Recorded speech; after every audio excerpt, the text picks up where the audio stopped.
Si tienen sus Biblias, que me imagino que sí las tienen, las vamos a abrir a Primera de Juan. Estamos en el tercer capítulo de Primera de Juan y nos encontramos justamente en este tema, en el capítulo 3, donde Juan está examinando la incompatibilidad que existe entre un cristiano genuino y el pecado.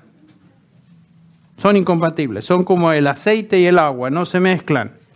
Vamos a dar lectura a los versículos del 4 al 10 del capítulo 3 de Primera de Juan para introducirnos al tema. Comenzando con el versículo 4, dice: todo el que practica el pecado, practica también la infracción de la ley, pues el pecado es infracción de la ley. Y vosotros sabéis que Él se manifestó a fin de quitar los pecados, y en Él no hay pecado. Todo el que permanece en Él no peca. Todo el que peca ni le ha visto ni le ha conocido. Hijitos míos, que nadie os engañe.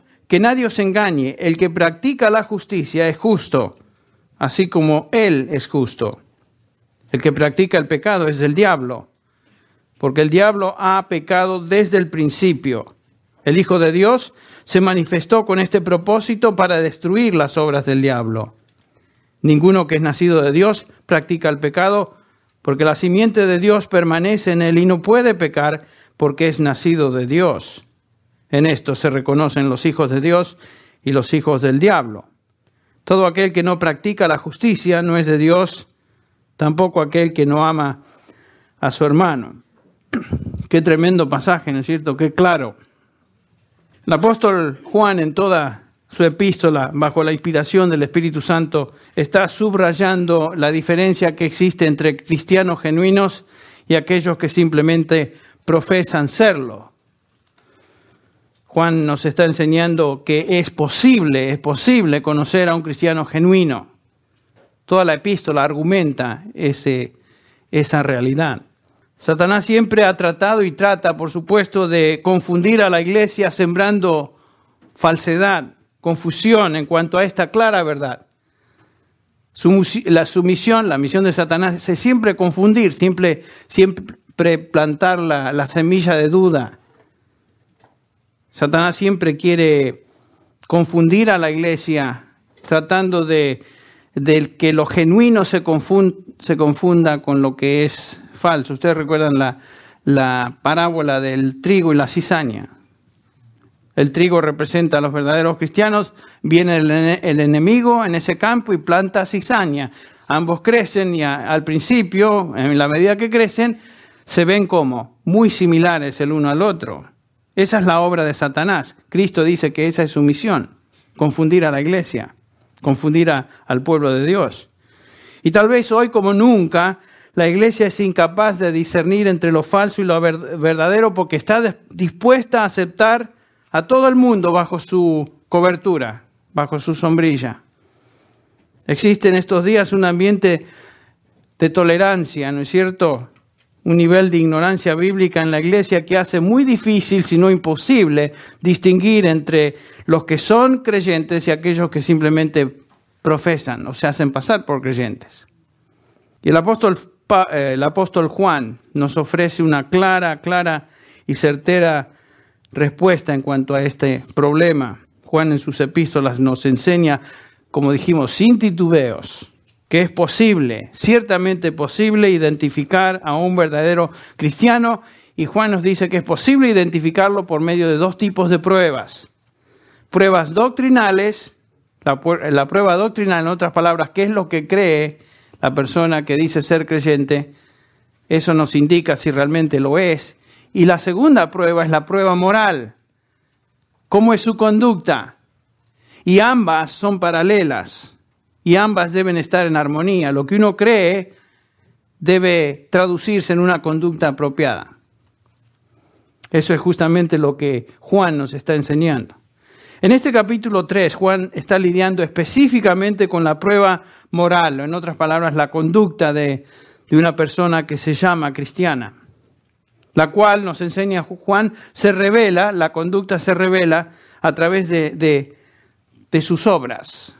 Mejor dicho, revelan la naturaleza de una persona, su conducta, nos enseña eso acerca de tal individuo. En los versículos 6 al 10, por ejemplo, tenemos varias afirmaciones que resumen lo que Juan está tratando de enseñar.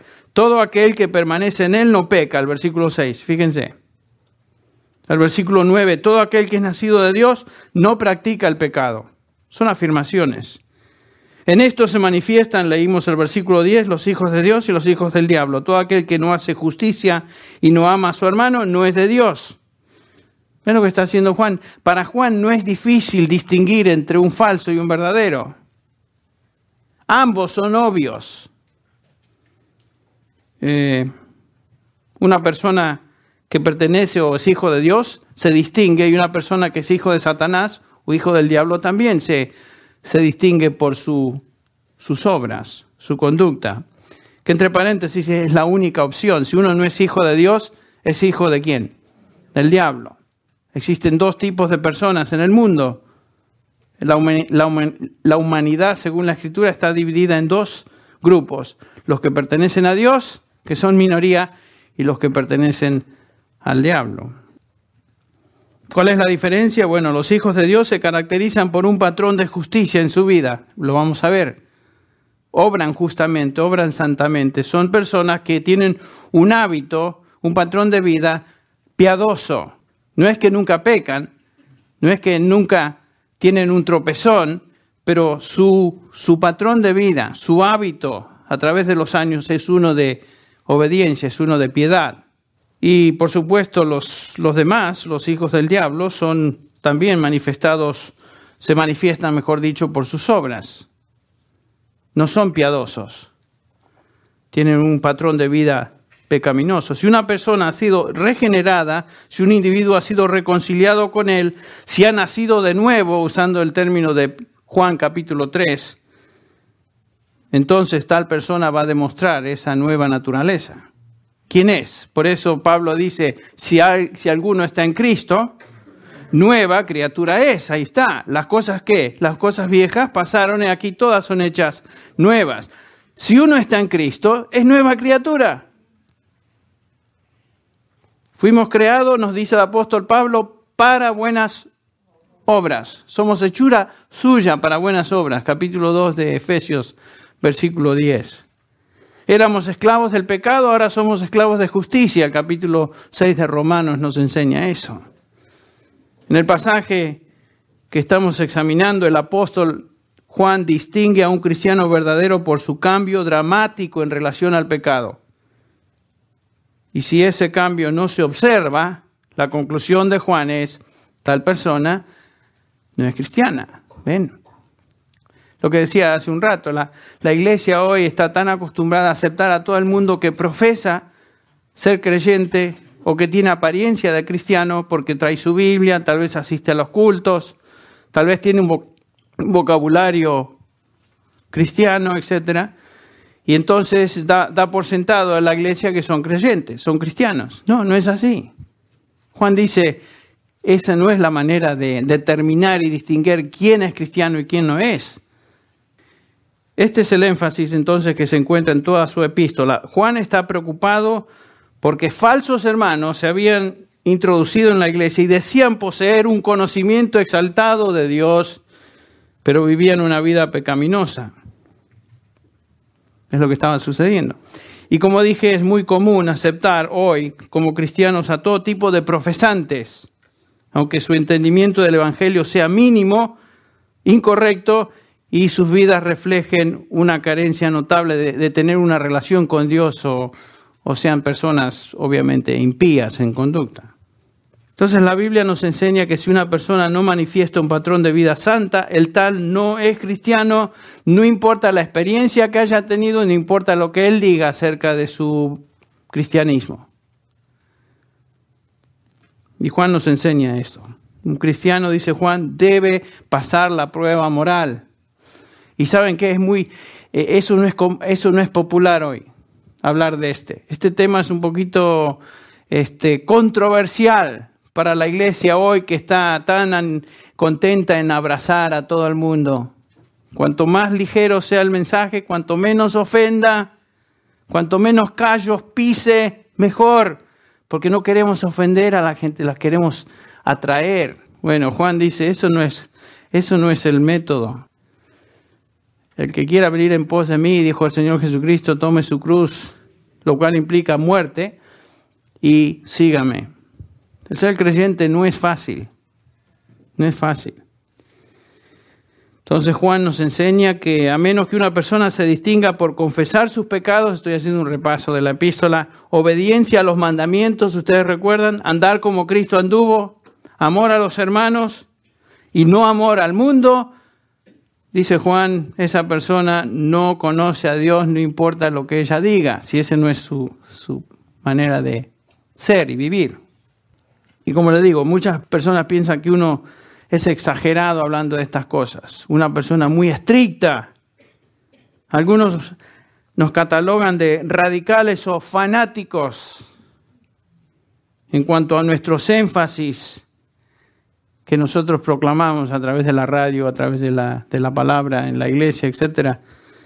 Pero esa no es nuestra enseñanza, no es mi enseñanza, es la enseñanza del Nuevo Testamento. Y como pastor, todo siervo de Dios debe tener esta actitud, debe ser cuidadoso, dice Pablo, de trazar con cuidado, trazar bien la palabra de verdad. Porque al fin y al cabo algún día seremos juzgados por lo que hicimos con eso. Dios no nos dio su palabra revelada simplemente para que la tengamos, sino para que la proclamemos. Y la proclamemos, la tracemos como Él la ha revelado. Ustedes recuerdan Pablo escribiendo a Timoteo en el capítulo 3 de su primera epístola, dice lo siguiente, pero en caso de que me tarde, te escribo para que sepas cómo debe conducirse uno en la casa de Dios, y después agrega esto, que es la iglesia del Dios vivo, columna y sostén de la verdad. ¿Se acuerdan? La iglesia de Dios es columna y sostén de la verdad. ¿Cuál verdad? La única verdad, la verdad revelada, la verdad que Dios nos ha dejado en su palabra. Entonces la iglesia existe para proclamar esa verdad, para sostenerla, para defenderla, protegerla, enseñarla tal como fue revelada. Eso es lo que tenemos. No diluirla, no suavizarla, no hacerle decir cosas a la Biblia de tal manera que sean tan suaves y no ofenda a nadie. Ese no es el punto. La verdad del Evangelio ofende al hombre que no conoce a Dios. Porque el hombre, como vamos a ver, es una persona rebelde. Una persona que no ha sido regenerada. No entiende las cosas del Espíritu porque se han de discernir ¿cómo? Espiritualmente. Entonces, Juan está haciendo este énfasis tan importante. Un creyente se distingue por no vivir una vida pecaminosa. Un creyente peca, ya lo vimos en el capítulo 1. Más nos dice Juan que si decimos que no tenemos pecado, ¿qué? Mentimos. Si decimos que nunca hemos pecado, le hacemos a él mentiroso. En otras palabras, el creyente puede pecar, pero no es un patrón de vida. El pecado en la vida de un creyente no es algo continuo. ¿Y saben qué? Lo lindo, lo precioso de esto es que no tenemos que pecar. Antes no teníamos opción, éramos esclavos del pecado. Estábamos amarrados al pecado y lo cometíamos porque no había opción. Hoy tenemos opción. Por eso el apóstol Juan dice en el capítulo 2, versículo 1, hijitos, estas cosas os escribo, ¿para qué? Para que no pequéis. Ahí está el punto. No tenéis que pecar, dice Juan. Pero si alguno hubiera pecado, gracias a Dios, abogado tenemos para con el Padre Jesucristo el justo. Y Él es la propiciación, la satisfacción por nuestros pecados. Porque Él está a la diestra del Padre hoy, que haciendo ¿qué? Intercediendo por nosotros, según Romanos 8. Claro, en este cuerpo luchamos y tenemos luchas y a veces trastabillamos, a veces caemos, pero no es un hábito continuo. Eso es lo que Juan nos está enseñando. Ahora, un cristiano no puede vivir en pecado. En primer lugar, Juan nos habla de 3 argumentos y estoy todavía repasando. En primer lugar, un cristiano no puede vivir en pecado porque el pecado es incompatible con la ley de Dios. Fíjense el versículo 4. Todo aquel que comete pecado infringe también la ley, pues el pecado es infracción de la ley. Acá Juan nos da la definición del pecado. El pecado es infracción, es transgresión de la ley de Dios. no solamente se refiere a la ley, toda la ley, se refiere en particular a la ley moral de Dios. Todo lo que Dios ha establecido como ley. El pecado es justamente eso, una infracción a lo que Dios dice. Esto es la forma de vivir. Eso es pecado.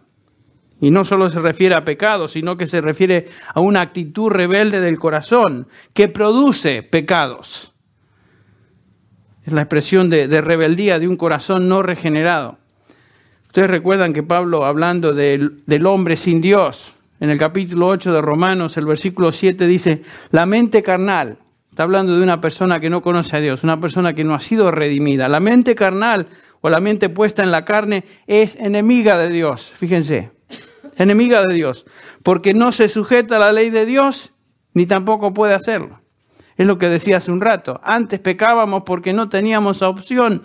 Vivíamos en pecado porque es todo lo que sabíamos, todo lo que conocíamos. Éramos esclavos del pecado. Y Pablo describe al hombre que vive siguiendo esta inclinación rebelde de esa manera. La mente puesta en la carne es enemiga de Dios. Y es todo lo que hace. Vive contraria a la voluntad de Dios. En la regeneración, sin embargo, cuando Dios nos dio nueva vida, Él renovó nuestro corazón de tal manera que ahora vivimos en sujeción a la ley de Dios. Hoy vivimos en sujeción a la ley. Por eso en Romanos 6:17 dice Pablo, pero gracias a Dios, que aunque erais, tiempo pasado, ya no lo sois, esclavos del pecado, habéis obedecido de corazón. ¿Ven? O sea, no legalistamente, no intelectualmente, no porque, bueno, tengo que obedecer. No, habéis obedecido de corazón a aquella forma de doctrina a la cual fuisteis entregados porque hubo un cambio interno, ¿ven? Hemos sido renovados, cambiados, nacidos de nuevo. Y ahora la ley de Dios no nos molesta, no es una incomodidad ver la ley de Dios. No nos perturba la ley de Dios, al contrario, nos agrada. Nos agrada. Por eso el Salmo 1 dice que el siervo de Dios, el hombre de Dios, en la ley de Jehová está su delicia. Imagínense, esa es la revelación o la descripción de un creyente. Y en su ley dice, medita de día y de noche. El Salmo, por ejemplo, 48 dice, me deleito en hacer tu voluntad, Dios mío. Tu ley está dentro de mi corazón. ¿Ve? Eso es lo que ha hecho Dios. Ha causado un dramático y radical cambio en el corazón del hombre, donde ahora ese hombre, esa mujer, obedece a la ley de Dios y lo hace de corazón. Este es el lenguaje del nuevo pacto. Ustedes recuerdan en Ezequiel. El Señor dice a través del profeta Ezequiel, allá en el capítulo 36, Ezequiel, entonces os rociaré con agua limpia y quedaréis limpios de todas vuestras inmundicias, de todos vuestros ídolos, os limpiaré. Además, dice el Señor, os daré un corazón nuevo. Noten. Y pondré un espíritu nuevo dentro de vosotros. Quitaré de vuestra carne el corazón de piedra y os daré un corazón de carne. Pondré dentro de vosotros mi espíritu y haré que andéis en mis estatutos y que cumpláis cuidadosamente mis ordenanzas. Fíjense si no es un lenguaje similar a lo que Pablo nos dice en Romanos 6. Habéis obedecido de corazón aquella forma de doctrina a la cual fuisteis entregados. ¿Quién hizo esa obra en el corazón del hombre? Dios. Dios nos renovó. Y hoy obedecemos la ley, nos deleitamos en la ley porque hemos sido transformados. Entonces, el pecado para el cristiano es incompatible porque es incompatible con la ley de Dios que el cristiano hoy ama. ¿Ven? No podemos vivir en pecado, porque eso quiere decir que estamos transgrediendo la ley del Señor, la ley de Dios. Y esa ya no es nuestra inclinación. En segundo lugar, el pecado es incompatible con la obra de Cristo. El versículo 5 al 8 nos habla de esto. Los versículos del 5 al 8 nos hablan de esto. Nos dice el versículo 5, y vosotros sabéis que Él se manifestó, hablando de Cristo, para quitar los pecados. Cristo no solamente vino a este mundo para ser nuestro sustituto en la cruz y darnos su justicia, que gracias a Dios somos justificados en el momento que ponemos nuestra fe en el Señor, pero también vino para santificarnos, para quitar los pecados, para separarnos del pecado. Entonces, el creyente no puede vivir en pecado porque es incompatible con la obra de Cristo Jesús, a favor nuestro y en nosotros también. Juan dice que Cristo se manifestó para quitar. La palabra es airo en griego, que quiere decir levantar, remover. Y no solamente está hablando de un quitar a nivel justificación, sino que está hablando de quitar el pecado que nos embadurna, que nos dominaba. En el momento que fuimos justificados y obtuvimos el perdón de nuestros pecados, el Espíritu Santo también comenzó en nosotros el proceso de santificación, por el cual somos separados, quitados progresivamente del pecado. ¿Ven? Justificados, tenemos perdón en Cristo Jesús, gracias a Dios, y su justicia nos cubre. Pero progresivamente hoy estamos experimentando también esa separación del pecado. Espero que usted no peque como pecaba antes. Si usted peca igual que antes de ser cristiano, entonces la conclusión de Juan es que te estás engañando a ti mismo, no eres de Cristo. Porque Cristo vino para quitar los pecados, no para que vivamos atados a ellos y dominados por ellos. ¿Se acuerdan las palabras de Tito 2:14? Pablo, quien se dio a sí mismo por nosotros para redimirnos de toda iniquidad y purificar para sí un pueblo celoso de buenas obras. Esa es la otra cara de la moneda. Cristo nos salvó para hacernos un pueblo celoso de buenas obras. Los creyentes se deben distinguir por eso, buenas obras. Entonces, Cristo nos vino a liberar del pecado y crear un pueblo, ahora un individuo celoso de aquello que es bueno, aquello que agrada a Dios, buenas obras. Las obras no nos salvan, obvio, pero las obras, sabemos, son la evidencia de que hemos sido, ¿qué? Renovados, transformados. Por eso Efesios 2 nos dice, porque por gracia sois salvos por medio de la fe. Esto no es de vosotros, sino que es don de Dios, no por obras, para que nadie, ¿qué? Se gloríe o se jacte, porque somos, dice otra vez, hechura suya, creados en Cristo Jesús, para hacer buenas obras, las cuales Dios preparó de antemano para que anduviéramos en ellas. Observen eso, la salvación de un principio al fin, desde la fe hasta la glorificación, desde la justificación hasta que el Señor nos lleva a su presencia, todo es obra de Dios.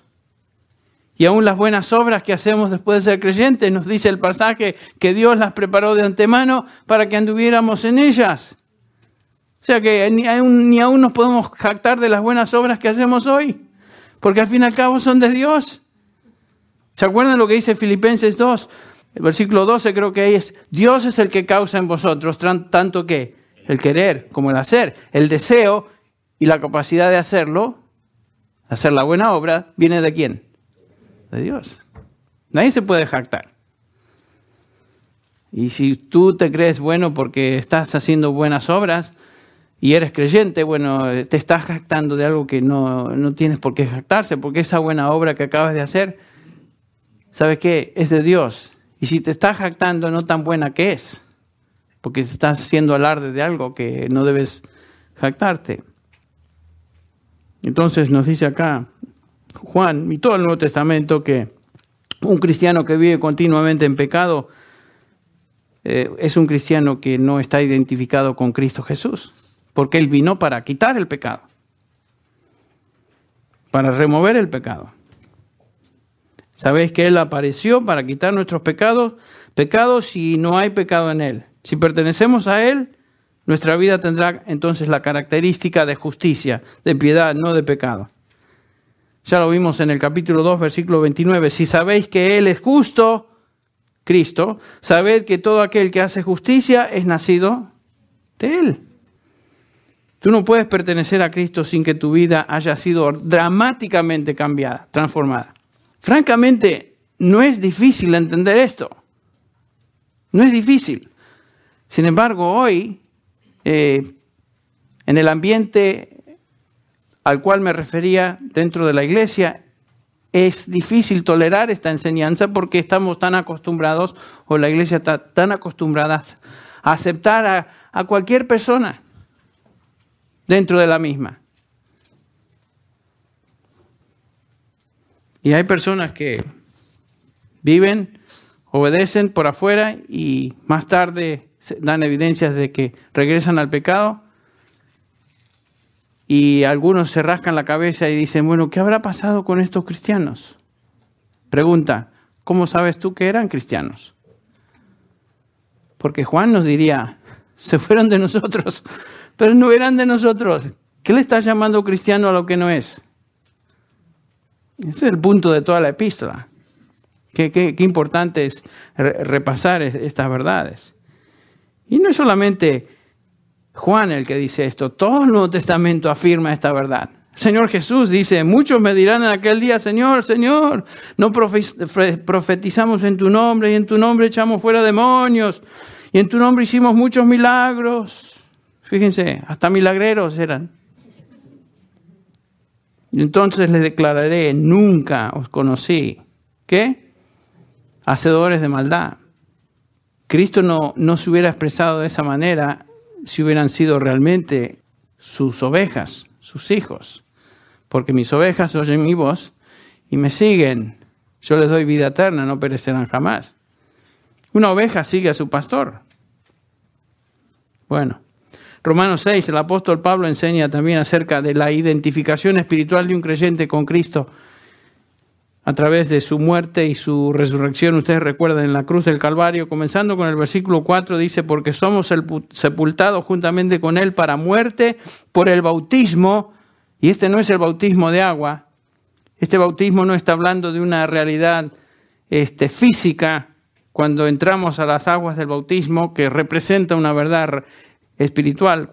Pablo está hablando acá del bautismo, de la muerte, de nuestra identificación con Cristo en la cruz. Dice, a fin de que como Cristo resucitó de los muertos por la gloria del Padre, así también nosotros andemos en vida nueva. Esta es una realidad espiritual, no es una realidad física.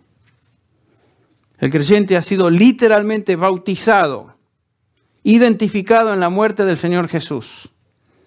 Cuando Él murió en la cruz del Calvario, en esa muerte estabas tú y estaba yo. Y todos aquellos que pusieron su fe en Cristo Jesús. Todo creyente fue identificado en la cruz de Cristo. Fue bautizado en esa muerte. Cuando Cristo pagó por los pecados, pagó por tu pecado y mis pecados. Y estamos identificados con Él en esa muerte. Pero ahí no termina todo. Cristo también resucitó. Y esa es la otra verdad. Y cuando Él resucitó, nosotros resucitamos con Él, espiritualmente hablando. Esa es la tremenda doctrina de la unión misteriosa del creyente con Cristo Jesús. Por eso, docenas de veces a través de todo el Nuevo Testamento, particularmente en las epístolas paulinas, nos enseña el concepto de en Cristo, en Cristo, en Cristo, en Cristo. De eso está hablando, de nuestra unión con Cristo Jesús. Vosotros habéis muerto y vuestra vida está escondida con Cristo, en Dios. Estamos en Cristo Jesús. Cuando Él murió, morimos con Él. Cuando Él resucitó, resucitamos con Él. Qué tremenda realidad. Versículo 6, sabiendo que nuestro viejo hombre fue crucificado con Él. Estoy en el Romanos 6, versículo 6. Sabiendo esto, que nuestro viejo hombre fue crucificado con Él para que nuestro cuerpo de pecado fuera destruido a fin de que ya no seamos esclavos del pecado. Versículo 7, porque el que ha muerto ha sido libertado del pecado. Observen el versículo 14, porque el pecado no tendrá dominio sobre vosotros. Versículo 17, pero gracias a Dios que aunque erais esclavos del pecado, otra vez el versículo que leímos hace unos minutos, os hicisteis obedientes de corazón a aquella forma de doctrina a la que fuisteis entregados. Y habiendo sido libertados del pecado, os habéis hecho siervos de justicia. Este es el mismo lenguaje de Ezequiel, el mismo lenguaje del nuevo pacto. Nuestro corazón ha sido cambiado. Hemos sido transformados. Éramos esclavos del pecado y ahora somos esclavos de justicia. Versículo 22 de Romanos 6. Pero ahora, habiendo sido libertados del pecado y hechos siervos de Dios, tenéis por vuestro fruto la santificación y como resultado la vida eterna. Este es el punto de la salvación. Hemos sido libertados. Hemos sido transferidos de la esclavitud del pecado y de Satanás al reino de su amado Hijo. ¿Se acuerdan? Hemos sido transferidos y ahora somos esclavos del Señor. Por eso cuando hablamos de Cristo decimos Señor Jesús. ¿Saben por qué? Porque esa es la actitud de un esclavo para con su Señor. Yo no soy ya más esclavo del pecado. Gracias a Dios, ahora soy esclavo del Señor. Pero qué triste es llamar al Señor Señor y no hacer lo que Él nos dice. Y a veces tristemente, aún como creyentes, no nos comportamos como esclavos, sino como que si tuviéramos cierta libertad de decisión. ¿Saben qué? Se acabó eso. No tenemos libertad de decisión en lo que incumbe todo el aspecto espiritual y nuestra vida cristiana. Bueno, lo que Juan entonces está afirmando es, y por supuesto el resto de la Escritura, es que un hábito continuo de pecado característico en el corazón de un individuo es lo que distingue a una persona no regenerada. No regenerada. Ahora, ¿por qué es que Juan está tan interesado en subrayar esa verdad? Bueno, el versículo 7 del capítulo 3 que estamos leyendo o examinando dice: hijitos, que nadie os engañe. Ahí está, ¿ve? Temía Juan que algunos les engañaran. Juan está diciendo, tal vez sea difícil para algunos aceptar lo que estoy enseñando, pero hijitos, que nadie os engañe en cuanto a esta clara verdad. Recordad lo siguiente: el que hace justicia es justo como Él es justo. El que está unido a Cristo, dice Pablo, es un espíritu con Él. Con Cristo estoy juntamente crucificado, mas no vivo yo, sino que vive ¿quién? Cristo en mí. Y Juan dice que nadie os engañe en cuanto a esta verdad apostólica, porque el resto de los apóstoles enseñaron lo mismo. Yo no puedo estar unido a Cristo en su muerte, en su resurrección. Yo no puedo tener a Cristo en mí por medio de su Espíritu y continuar un patrón de pecado, porque Él vino justamente para liberarme del pecado. El pecado entonces es incompatible con la ley de Dios y la obra de Cristo en nosotros, a favor de nosotros. Entre paréntesis, una realidad más, en el versículo 8. Noten eso. El que practica el pecado es ¿de quién? Interesante, ¿no? Noten que para Juan no había grises. Era o blanco o negro. O sos de Dios o sos del diablo. No me vengas a decir que perteneces a Dios y estás viviendo como el diablo. El que practica el pecado, dice Juan, es del diablo. Es un tiempo presente. El que vive continuamente practicando el pecado es el diablo. Porque el diablo peca desde el principio y después agrega, para esto apareció el Hijo de Dios para deshacer las obras del diablo. El Señor Jesús vino justamente para librarnos del pecado, librarnos de Satanás, y cuando Cristo vino y nos transformó, obtuvo una derrota devastadora sobre Satanás. El Hijo de Dios vino para destruir las obras del diablo. El que practica el pecado, dice Juan, es del diablo. Es del ek, en griego quiere decir del mismo Satanás. El que practica el pecado es de Satanás, pertenece al diablo, por eso está actuando de esa manera. El Señor Jesús, enseñando esta verdad allá en Juan 8:34, les dice a los judíos: vosotros sois de vuestro padre el diablo. ¿Se acuerdan? Y los deseos de vuestro padre queréis hacer. Otra vez, la gente del diablo lleva a cabo los deseos de su padre. ¿Quién es el diablo? Entonces, hay dos opciones: o eres de Dios o eres del diablo. Y ustedes recuerdan que Juan mismo nos dice acá en el capítulo 5, versículo 19 de esta misma epístola, que todo el mundo está bajo el control ¿de quién? Del maligno, del diablo. El mundo está bajo el control del diablo. Y la mayoría de la gente en el mundo está bajo el control del diablo, por supuesto. Por eso pasa lo que pasa. Por eso estamos como estamos, dice cierta canción. Pero un cristiano verdadero no sigue al diablo. Nos dice Colosenses 1:12, el apóstol Pablo: con gozo damos gracias a Dios que nos hizo aptos para participar de la herencia de los santos en luz, el cual nos ha librado de la potestad o dominio de las tinieblas y nos ha trasladado al reino de ¿qué? De su amado Hijo. ¿Ven? Ya no somos del diablo, no somos de su reino, hemos sido transferidos. Satanás peca desde el principio y peca continuamente. Él originó el pecado, su reino se caracteriza por pecado y tienta a otros a pecar. Pero nosotros ya no pertenecemos a Satanás, somos del Señor. No podemos pecar entonces porque ahora pertenecemos a otro rey, otra vez, al Señor Jesucristo, al supremamente justo, quien vino a deshacer las obras del diablo y ahora somos nuevas criaturas en Él. Es una verdad tan clara y de tanta bendición cuando realmente la aceptamos y la abrazamos y nos damos cuenta de sus implicaciones.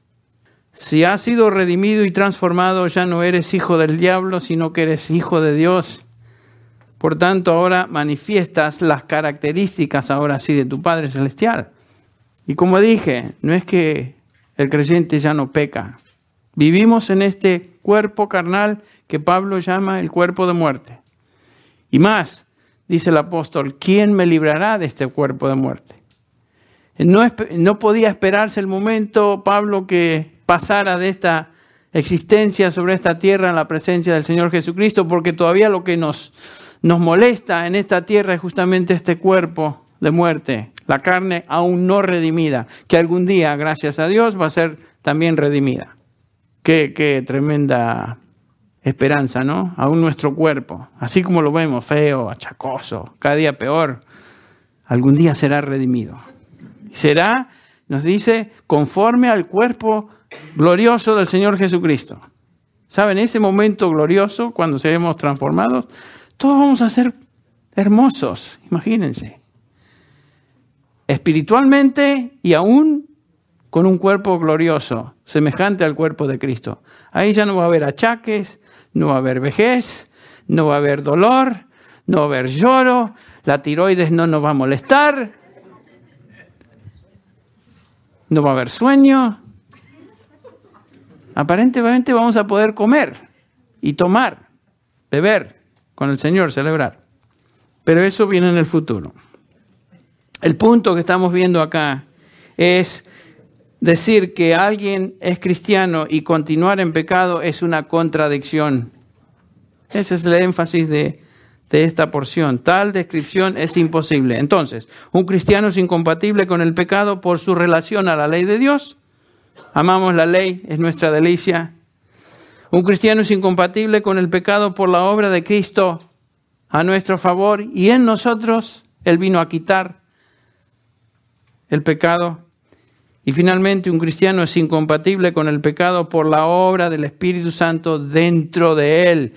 Y este tema no podemos cubrirlo esta noche, pero sí lo vamos a examinar la próxima vez, juntos.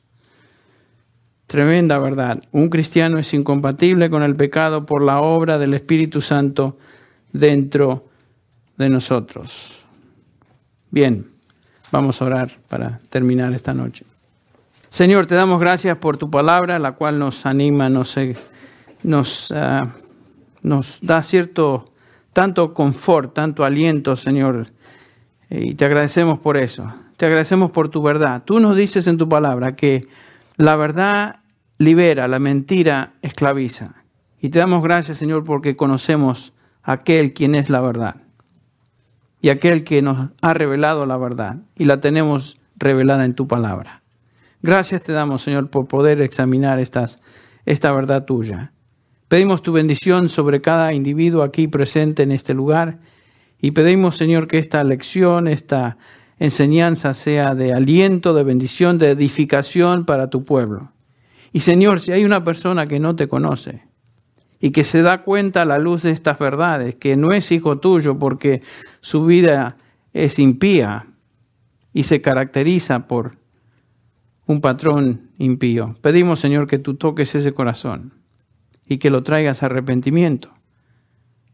Tú dijiste, estoy a la puerta y llamo, y tú invitas a todos a venir a ti.